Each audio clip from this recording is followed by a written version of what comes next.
Hey, what's up guys? Kaiser here. I'm back with another book review, and we're back with the book review segment. You know, I'm a big believer in reading. I think that you need to read. I think you need to mentally brainwash yourself when it comes to fitness. Just 1 hour is not enough. So I think these segments are gonna have a lot of value for you, and I wanna do them better than ever before. So I'm bringing back a book that I did the last time that we were doing book reviews. It's Burn the Fat, Feed the Muscle by Tom Venuto. Now, the last time I talked about this book, I went into a lot of detail. I think we did a really long episode of the book review, but I'm obviously a big believer in it, so that's why I'm doing it again. There aren't any other books that I'm gonna take the time to do twice, but in case you didn't see the last one, here's another shot at finding out some more about this amazing book. Now, the first thing, Tom's whole premise, his thesis, and you can kind of tell from looking at the cover, is that everyone, and he means everyone, should be looking at their body and their fitness. They should be thinking like a bodybuilder. And I think this was kind of common in the, obviously in the 80s when bodybuilding was popular. Much of the fitness industry was shaped by bodybuilding, probably to its detriment. Most of what you see in gyms is not useful for most people, not useful entirely for me or even for you. What he's talking about more is the approach to your physique.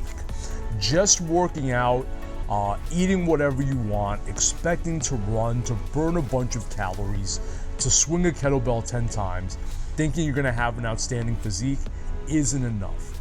You need to think aggressively, you need to think critically, you need to think measurably. When you think of a bodybuilding competitor, what do they talk about? Body fat percentage, pounds lost, but what's even more important? Body fat percentage. They obviously are thinking about look.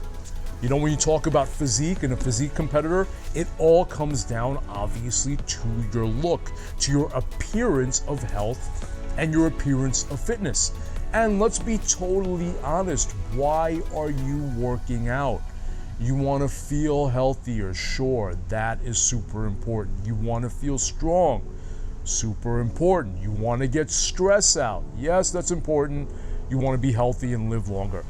But bottom line is you want to look good. And you know what the best motivator is to keep pushing yourself, to stay with your regimen?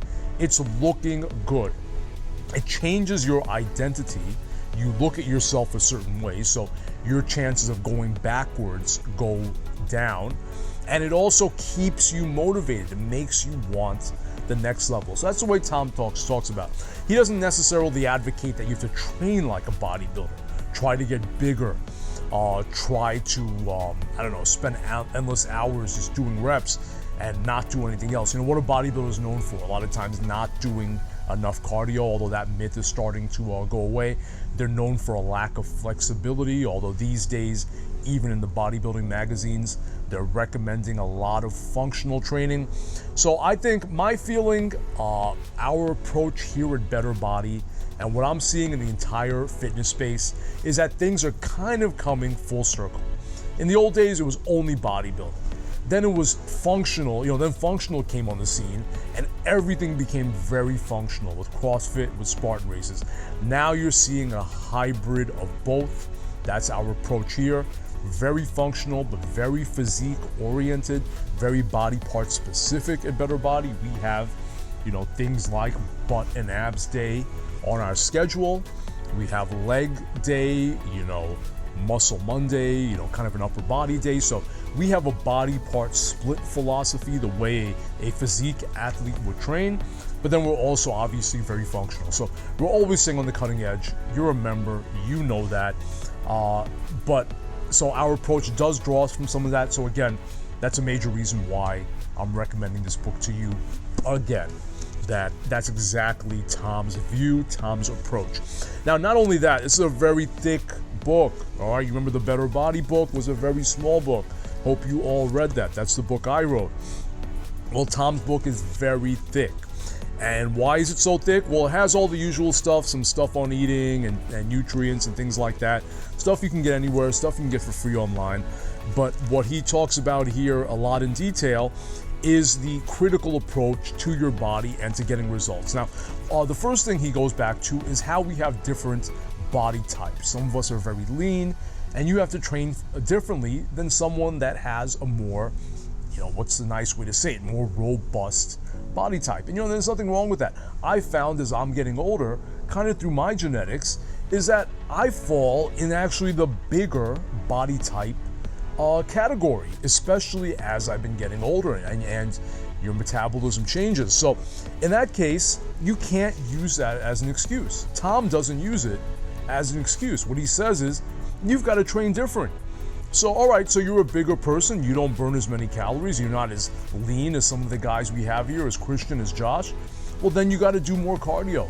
You're going to have to measure your results and start to think about where you need to cut a little bit, whether it's calories, where you need to up your calorie burn, whether it's through cardio or other things related to your training. So again, he has an answer for any plateau that could come at you. If you were going to be in a competition, if you knew that you were going to be practically naked on a stage with thousands of people or hundreds of people looking at you, you would find an answer.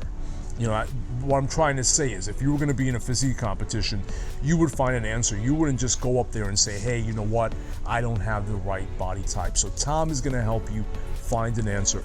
And the one thing I would add to that is that find an answer that works for your lifestyle, that you're going to be able to maintain long term, and not only that, improve on long term.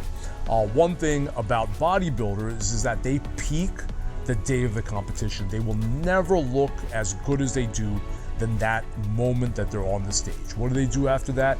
If you've ever done a bodybuilding or physique competition, I have, and what you immediately do is you go to IHOP and you order everything on the menu. You gain 5 to 10 pounds overnight. So that's just a very common thing in physique training, that you'll just eat right after. Now, that's not the way Tom looks at himself and looks at his body. He says here that he likes to stay at 6% all the time, all year round. So he's giving you principles that you'll be able to use over the long term, that you're not going to burn out on. So read the book, guys. Beyond what I just talked about, there's a lot of mental stuff. Again, what I really believe in, that's entirely what the Better Body book was about. It's how fitness is going to impact every area of your life. Tom is a big believer in that, and that's the truth, that every area of your life is going to be impacted by fitness. So even though his approach is going to take some time, it's going to take some discipline, you're going to have to, like I talked about, do measurements, look at the things you're doing critically. It's going to pay off. All right, if you wouldn't be watching this video, fitness didn't matter to you. Now, if fitness doesn't matter to you, then you're probably not watching this. Whatever you're doing, sitting on the couch, Netflixing, that's working for you fine. But you're only watching this, you're only a member here because it does matter for you.